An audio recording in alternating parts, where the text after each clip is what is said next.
माता, मुझे तो और भूख लगी है।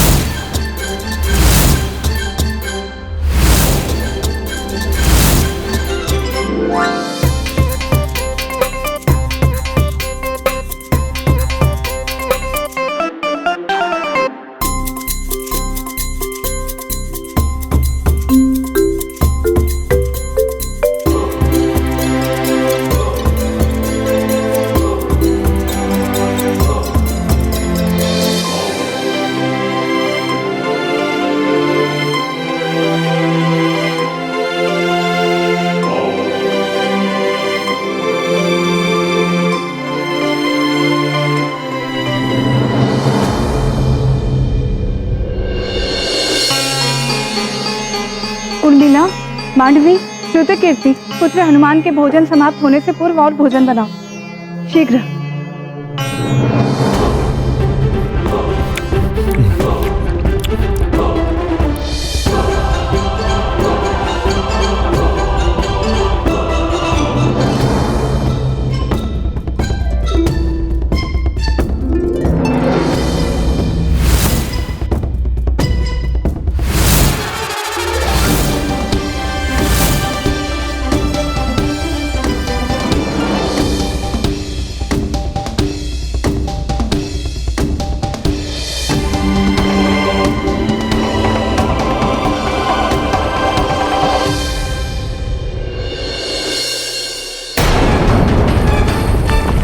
माता, मांडवी, पुत्र हनुमान के लिए फल लेके जाओ, शीघ्र। न जाने हनुमान की भूख कब शांत होगी और भोजन सामग्री जुटाने में हमें भाभी माँ की सहायता करनी चाहिए। हाँ लक्ष्मण भैया, चलिए हम भी भोजन बनाने में भाभी माँ की सहायता करते हैं।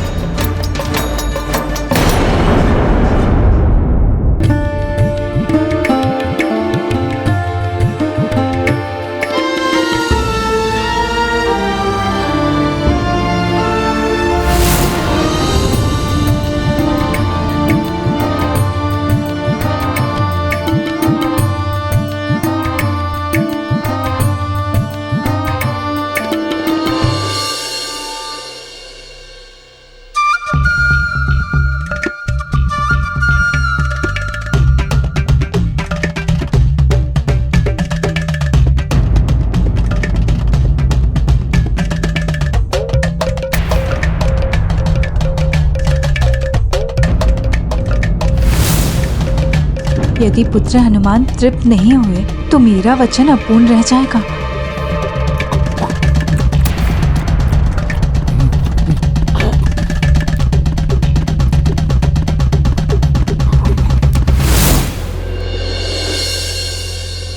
सीता दीदी, अब तो फल भी समाप्त होने वाले हैं, अब क्या करेंगे?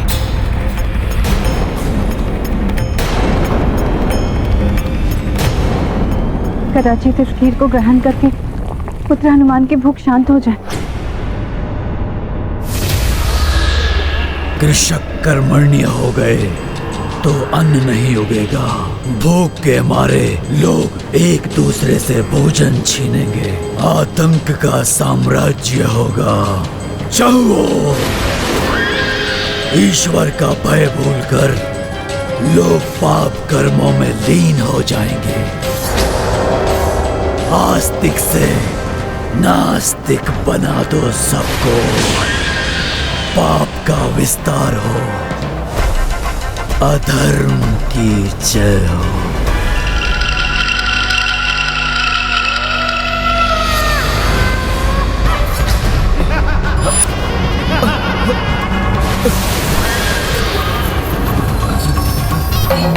अरे पूजा छोड़ो, नृत्य देखो, नृत्य का आनंद लेते हैं।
अरे वाह, खीर।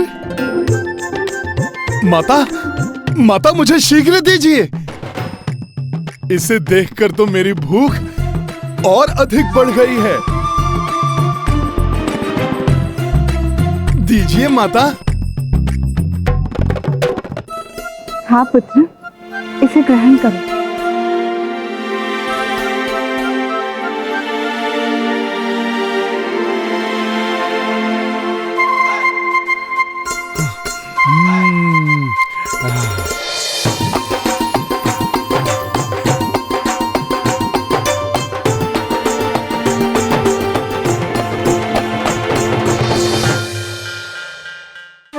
हे भोलेनाथ, आपके रुद्रांश हनुमान की भूख तो शांत होने के स्थान पर और बढ़ गई है। यदि हनुमान को भोजन करा के तृप्त नहीं कर पाई तो वचन भंग का दोष लगेगा मुझ पर। अब आप ही मेरी सहायता कीजिए प्रभु महादेव।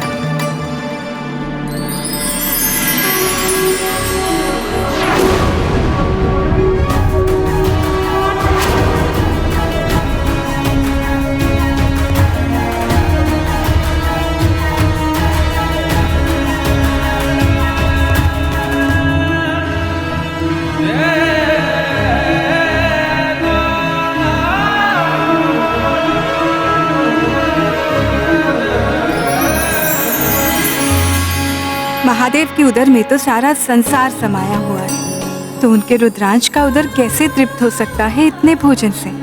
अब तो मात्र एक ही वस्तु है जो प्रभु श्री राम के अनन्य भक्त हनुमान को तृप्त कर सकती है।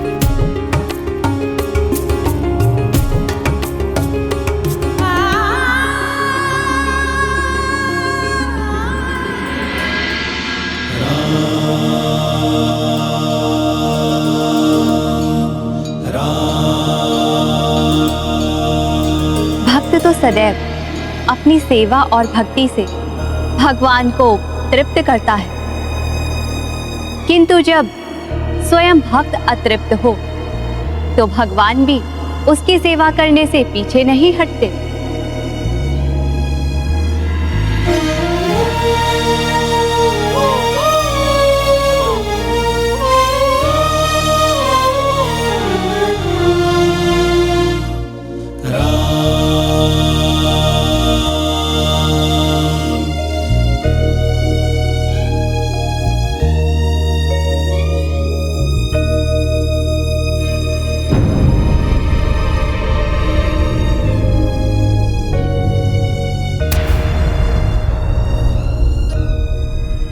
माता, मुझे तो और भोजन चाहिए।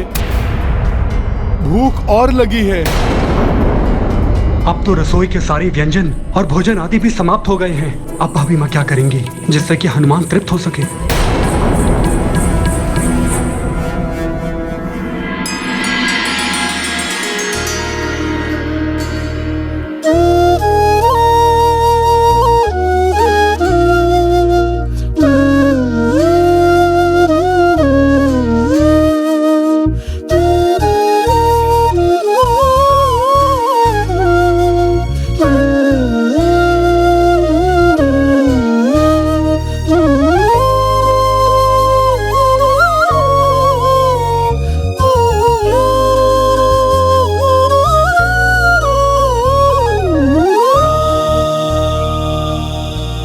तो आप इस माता के वचन की लाज रखिए प्रभु, मेरा पुत्र अतृप्त ना रहे। क्या हुआ माता? मुझे कुछ और दीजिए खाने को। अभी तो मेरी तृप्ति नहीं हुई है। हाँ हाँ पुत्र, मुझे ज्ञात है कि मेरे पुत्र का मन अभी तृप्त नहीं हुआ है। मैं तुम्हें कुछ विशिष्ट प्रदान करना चाहती हूँ, तुम इसे ग्रहण करो पुत्र।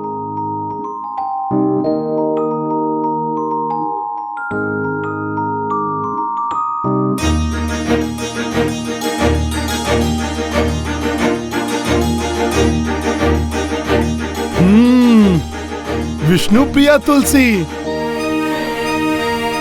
ये तो मेरे प्रभु श्री राम को भी प्रिय है।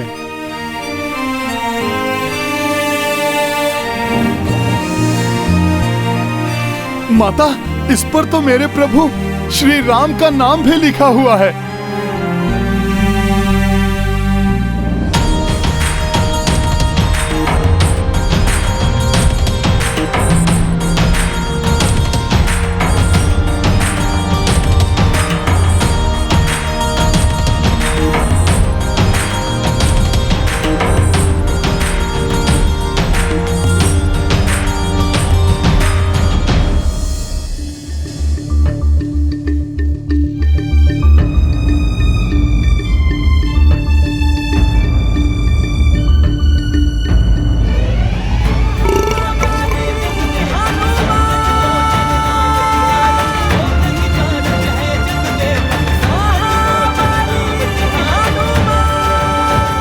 माता, अब उदर और मन दोनों तृप्त हो गए हैं। पुत्र, कुछ और लड्डू बनवा लेती हूँ। इस छोटे से तुलसी पत्र से तुम्हारा क्या हुआ होगा? बस बस माता, तुलसी पत्र से तो प्रभु भी तृप्त हो जाते हैं, तो उनका ये भक्त क्यों नहीं तृप्त होगा? और माता, यदि अब तिल भर भी कुछ खा लिया तो उदर फट जाएगा।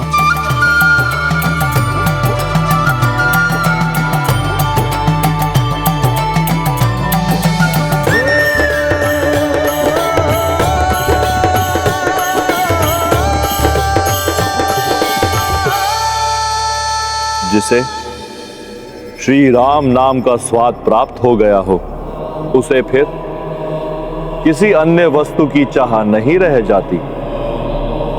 जय श्री राम। सत्य वचन है स्वामी, श्री राम के नाम की महिमा ही ऐसी है, इसीलिए आप भी उनका नाम सदैव ही जपा करते हैं।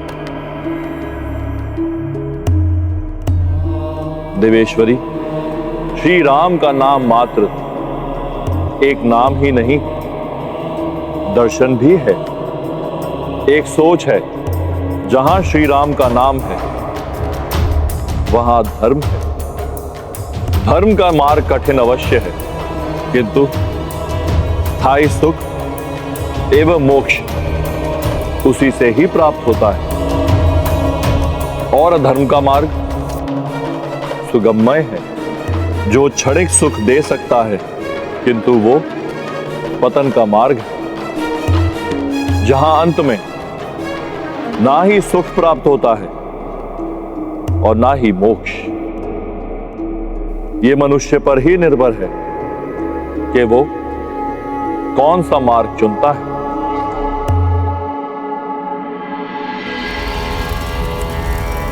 ओम भू ओम भुवः ओम स्वः ओम महा ओम जना ओम तपः स्वाहा स्वाहा स्वाहा।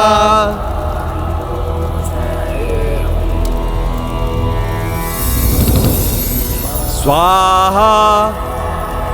ओम भुवः ओम स्वः ओम महा ओम जना ओम तपः स्वाहा स्वाहा।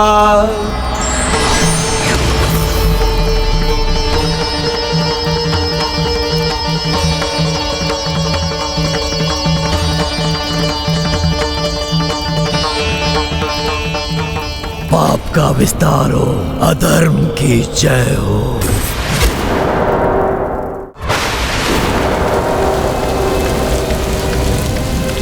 दुग्ध में जल मिल जाए तो जल का मोल भी दुग्ध के समान ही मिल सकता है।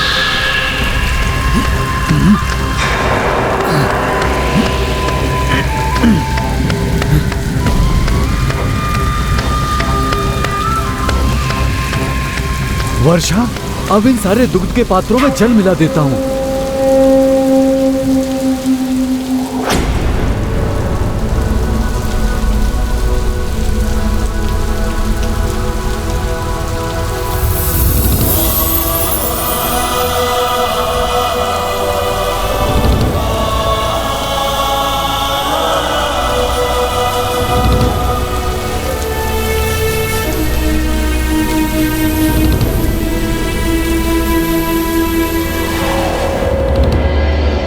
अनमोल शिक्षा को बिना मोल लिए दे रहे हो। बच्चों, हमें अपने माता पिता की सेवा करनी चाहिए। अपने आसपास के स्थान को साफ स्वच्छ रखना चाहिए।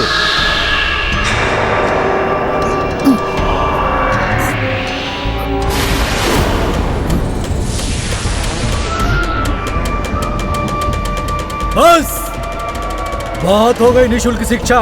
अब अगर शिक्षा प्राप्त करना है तो धन लेकर आओ। और बालिकाएं ना आए, इन्हें शिक्षा की कोई आवश्यकता नहीं है। जाओ, जाओ यहां से।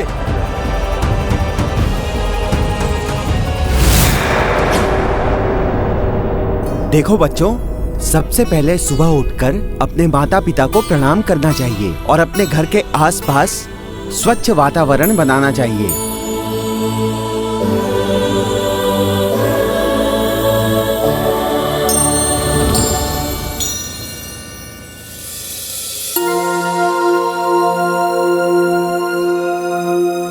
इन्हें कहाँ ले जा रहे हैं श्रीमान? श्री राम के राज्य में बालिकाओं का भी शिक्षित होना अनिवार्य है, क्योंकि शिक्षित बालिकाएं घर परिवार को अच्छी शिक्षा और अच्छे संस्कार दे सकती हैं। एक सुदृढ़ राष्ट्र की नींव शिक्षित बालिकाएं ही डाल सकती हैं। धर्म एवं सदाचार की गंगा प्रवाहित हो रही है अयोध्या में। अंततः सुखमय राम राज्य स्थापित हो ही गया यहाँ। आशा है शीघ्र ही ऐसा राम राज्य समस्त संसार में भी विस्तारित हो जाएगा। राम राज्य का ये स्वप्न शीघ्र ही टूट जाएगा। तुम अधर्म के विस्तार को नहीं रोक पाओगे। चाहे कितनी भी पूजा पाठ, दान धर्म या ब्राह्मण भोजन कर लो राम।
क्या हुआ मुनिश्रेष्ठ? आप अकस्मात ही आसन से क्यों उठ गए हैं? मुझसे कोई भूल हुई है क्या मुनिवर?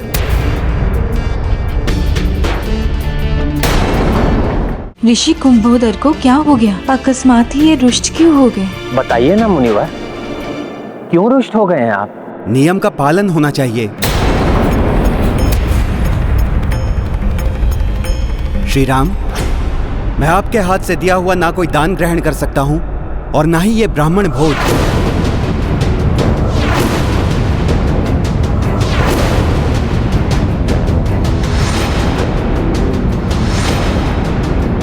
मेरे प्रभु श्री राम से नियम पालन में त्रुटि कैसे हो सकती है?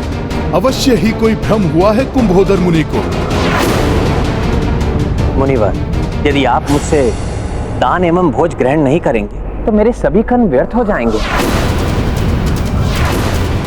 क्षमा करें, आपका वनवास समाप्त हो चुका था, राज्याभिषेक भी संपन्न हो चुका था। तब आपके लिए अनिवार्य था कि आप सर्वप्रथम गया तीर्थ जाकर विधि पूर्वक पिंड दान करके अपने पितरों को संतुष्ट करें।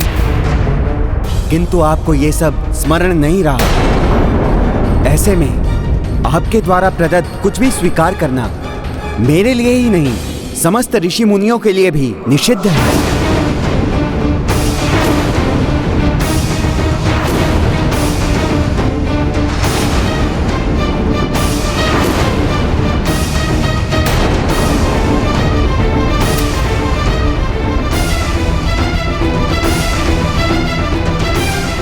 राजा हो या सामान्य नागरिक, संस्कार और धर्म की मर्यादा का पालन सभी के लिए अनिवार्य होना चाहिए।